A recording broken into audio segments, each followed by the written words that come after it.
Hi guys, welcome back to this amazing course.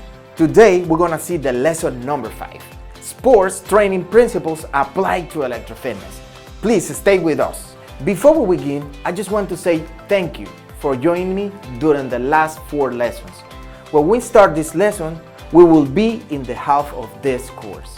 I just want to tell you that it is a privilege and honor to share with you all this knowledge that has taken me very far in my professional career.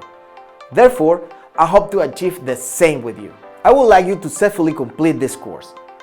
And if it has been useful for you, I wish that you share it with all those people like you might be interested in this knowledge as well.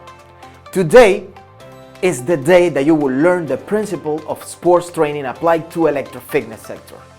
If you have some knowledge about training theory, you will understand the importance of this lesson. So let's get started.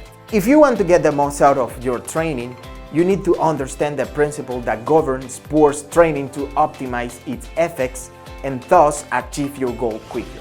I would like to share with you some thinkings. Physical training is defined as the planned and systematic implementation of measures for the sustainable achievement of objectives through sports subject to different laws. This actually was mentioned by Human in 2003. This, in addition to biological influencing factors such as genetics, physiological, and educational factors, played an important role. In order to achieve better results, they must adhere the general principle of training. Weineck 2003.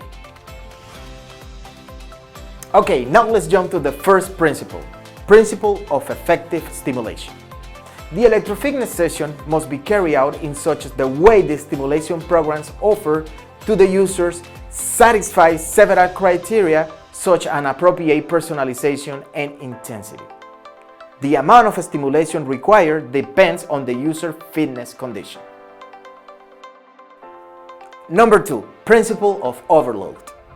The physiological adaptation produced by training effect is extremely valuable. A gradual increase in load will lead to surprising results. We can achieve such an effect by correctly modifying the parameters as well as the intensity of the different predefined programs. Stimulation frequency, pulse width or wave depth, contraction time, relaxation time, and stimulation intensity.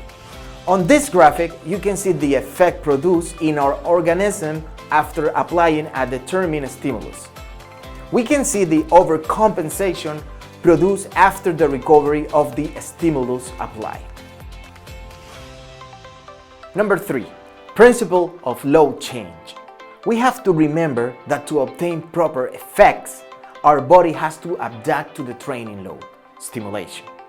If the stimulation is always the same, our body will not need any adaptation.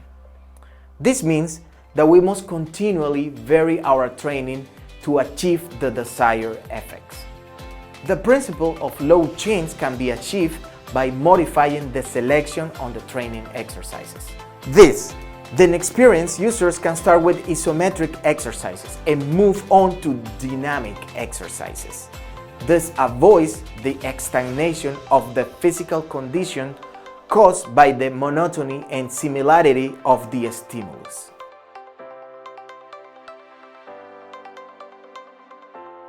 Number 4, principle of optimal relaxation between effort and recovery. The user has to maintain a sufficient recovery time. To determine the optimal rest time, we first need to know the fitness condition of the trainee. Fitness level is the key element to decide how much time your muscle and metabolic system will need to recover for the next electrofitness session. At first, the ideal training frequency for the beginner is once or twice a week. We have already seen in this previous lesson, but do not forget the value of recovery and rest for training purposes. Once we have understood the sports principles applied to electrofitness, we're going to move to the next lesson. We're going to talk about technical parameters used in your electrofitness suit. If this lesson seems important to you, you can miss the next one, since you will be acquiring more specific knowledge on the subject. It might be possible that you're starting to have a lot of doubts. because of this high amount of information and new terminology that you are receiving in this moment. Because of this, I want to invite you into a free consultation. One of our experts in electrofitness can clear all of the doubts you might have about all this matter.